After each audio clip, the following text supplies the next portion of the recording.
कक्षा 12 के यहाँ पर जितने भी विद्यार्थी ये वीडियो देख रहे हैं, बड़ा ही महत्वपूर्ण आपके लिए प्रश्न बता रहा हूँ।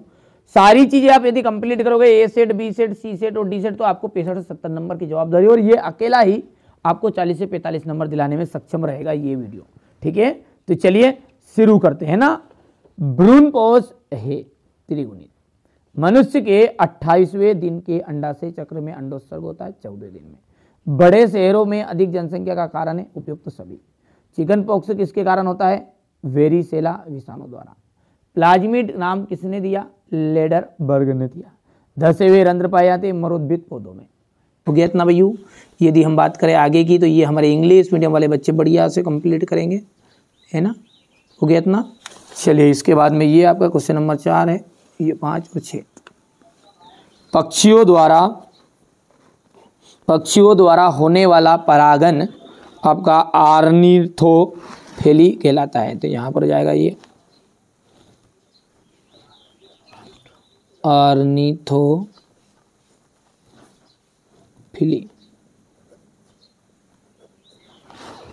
हो गया। वर्धनता लिंग सहलग्न लक्षण है।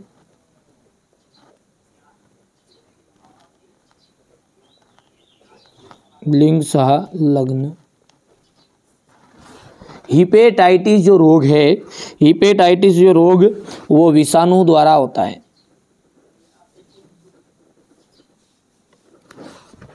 परजीवी गाय रोजी में, परजीवी गाय जो रोजी है उसमें मानव अल्फा लैक्टलबुमिन पाया जाता है। तो यहाँ पर मैं लिख देता हूँ मानव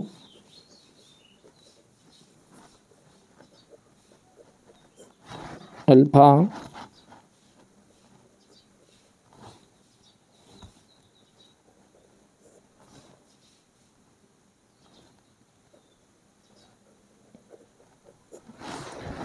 वन पारिस्थितिक तंत्र का निर्माण करते हैं, का निर्माण अनुक्रम की अंतिम अवस्था में होता है, अनुक्रम। और वन पारिस्थितिक तंत्र में ऊर्जा का पिरामिड सदैव सीधा होता है।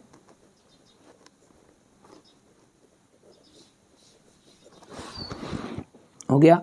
ये आपका फिलिंग द ब्लैंक्स रहेगा, बढ़िया से आप तो कंप्लीट करिएगा। ये हो गया इतना। जोड़ी की हम बात करें तो बहुभ्रूणता इसका जाएगा, ये आपका पहले का आपका ले जाएगा सिट्रस। सह प्रभाविता मवेशियों का रंग। टीबी का जाएगा BCG। चेचक वैक्सीन का जाएगा छोटी माता। गोल्डन राइस का जाएगा विटामिन A। ठीक है भैया, चलिए आगे बढ़ते हैं। और ये आपका यहाँ से मेजदा कॉलम आ जाएगा।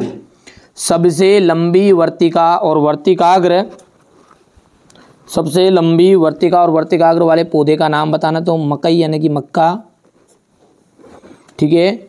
गर्भाशय के अंदर भ्रूण का पोषण कौन करता है? अपरा यानी प्लेसेंटा। ठीक है, प्लेसेंटा कहते हैं अपन इसे। अनुवांशिकी के जनक किसे कहा जाता है? Gregor John Mendel.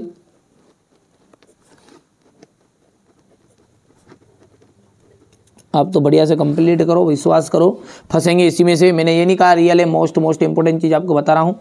एक खाद्य इष्ट का नाम बताना है। एल्विस गोसिपी।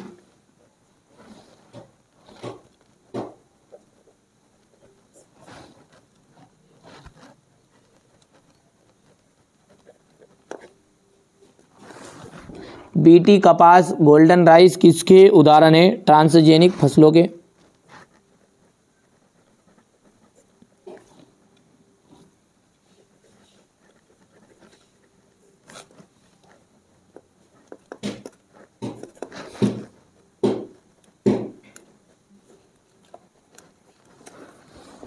हो गया। यहाँ से अपन बात करेंगे तो ये हो जाएगा आपका, बढ़िया से कंप्लीट करना है ना। सत्य देखिए, मानव में निषेचन फैलोपियन नलिका में होता है, तो बिल्कुल राइट बात है, ये सत्य हो जाएगा आपका। दूसरे की यदि हम बात करें तो ये भी आपका सत्य रहेगा। ठीक है भैया, चलिए आगे बढ़ते हैं और यहाँ पर देखते हैं माइकोप्लाज्मा, ठीक है, ये आपका सत्य रहेगा।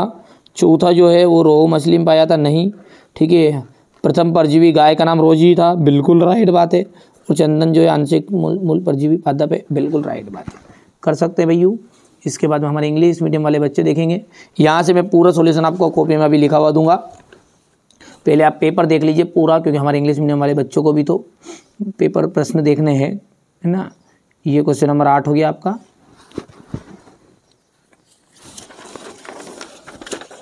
प्लेसेंटा के कार्य, जीनोटाइप और फिनोटाइप में अंतर, मेंडल का स्वतंत्र अपघटन का नियम, डाउन सिंड्रोम, ठीक है, अनुलेखन किसे कहते हैं, यह एंजाइम द्वारा प्रेरित होता है, एलर्जन क्या है, एलर्जी किस प्रकार उत्पन्न होती है। यहाँ से देख सकते हैं आप तो बढ़िया से, क्वेश्चन नंबर ये 12 हो गया है। 12 के बाद में ये क्वेश्चन नंबर आपका 13, शुक्राणुजनन और अंडाणुजनन में अंतर, जी शुक्राणुजनन अंडाणुजनन में अंतर ही है। डीएनए का वाटसन क्रिक मॉडल नामांकित चित्र, मनुष्य में लिंग निर्धारण कैसे होता है, प्रतिजन क्या है, सामान्य लक्षण लिखना है, खाद्य एवं जैव उर्वरक में अंतर, खाद्य श्रृंखला और खाद्य जाल में अंतर बताना है, और जेनेटिक कोड के प्रमुख लक्षण आपको बताने हैं। क्वेश्चन नंबर 17 हो गया ये। 17 के बाद में ये यहाँ से आ जाएगा क्वेश्चन नंबर 17 का अथवा है, टर्नर सिंड्रोम क्या है, इसके 3 लक्षण लिखना है। जीएमओ किसे कहते हैं, इसकी उपयोगिता, जीन क्लोनिंग क्या है, इसका महत्व। क्वेश्चन नंबर 19 जो है पारजीविता तथा सहजीविता, ठीक है, ऊर्जा प्रवाह को समझाना है, खाद्य श्रृंखला का वर्णन करना है, जैविक विविधता के जैविक संगठन के स्तर के नाम आपको बताने हैं। ये हो गया क्वेश्चन नंबर 20 तक यहाँ तक, ठीक है भैया। तो ये मैंने आपको देखिए पेपर तो पूरा बता दिया है, मॉडल पेपर जो है। इस चलिए इसका सॉल्यूशन अच्छे से देखते हैं। यहाँ से आप देख सकते हैं ये स्वपरागन और परपरागन में अंतर हो गया है, ठीक है भैया। इसके बाद में यदि हम बात करें डीएनए का, ठीक है, सचित्र वर्णन हो गया, मतलब वाटसन और क्रिक का मॉडल वाला हो गया, ये यहाँ से कर सकते हैं कंप्लीट आराम से।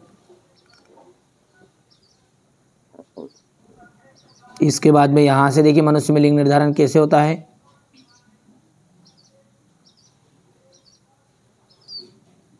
प्रसव क्या है, प्रसव को प्रेरित करने वाले हार्मोन्स, ये देखिए प्रतिजन क्या है, सामान्य लक्षण आपको बताने हैं, वृषण तथा अंडाशय के बारे में 2-2 प्रत्येक उदाहरण कार्यों का वर्णन करना है, मनुष्य में वृषण का अनुप्रस्थ काट का नामांकित चित्र बनाना है, हो गया इतना। खाद और जैव उर्वरक में अंतर, जैविक बायोलॉजिकल ऑक्सीजन की मांग किसे कहते हैं, चिकित्सकीय गर्भ समापन क्या है, खाद एवं जाल में अंतर। इसके बाद में यहाँ से देख सकते हैं आप प्रसव क्या है, प्रसव को प्रेरित करने वाले हार्मोन्स, प्लेसेंटा के कार्य,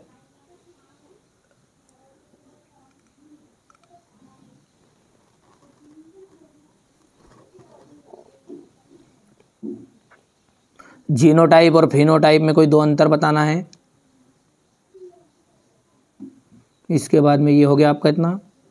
अनुलेखन ट्रांसक्रिप्शन किसे कहते हैं, जेनेटिक कोड क्या, इसकी 4 विशेषताएं बतानी है, मेंडल का स्वतंत्र अपघटन का नियम बताइए, देखिए ध्यान से आप तो यहाँ से। इसके बाद में ये यहाँ से हो जाएगा। टर्नर सिंड्रोम क्या है, इसके 3 लक्षण, डाउन सिंड्रोम से क्या तात्पर्य है, जीएमओ किसे कहते हैं, इसकी उपयोगिता,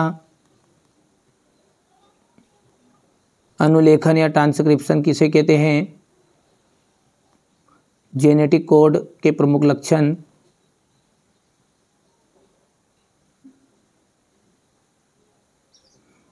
जीन क्लोनिंग से आप क्या समझते हैं, एलर्जन क्या है, एलर्जी से उत्पन्न किस प्रकार होती है एलर्जी, ठीक है भैया। इसके बाद में पारजीविता और सहजीविता में अंतर,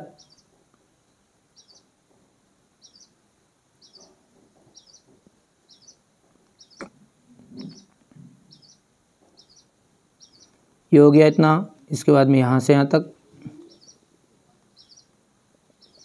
जैविक बायोलॉजिकल ऑक्सीजन की मांग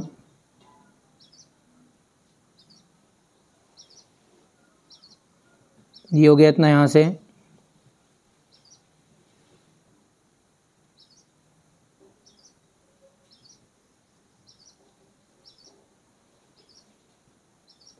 यहाँ से आप देख सकते हैं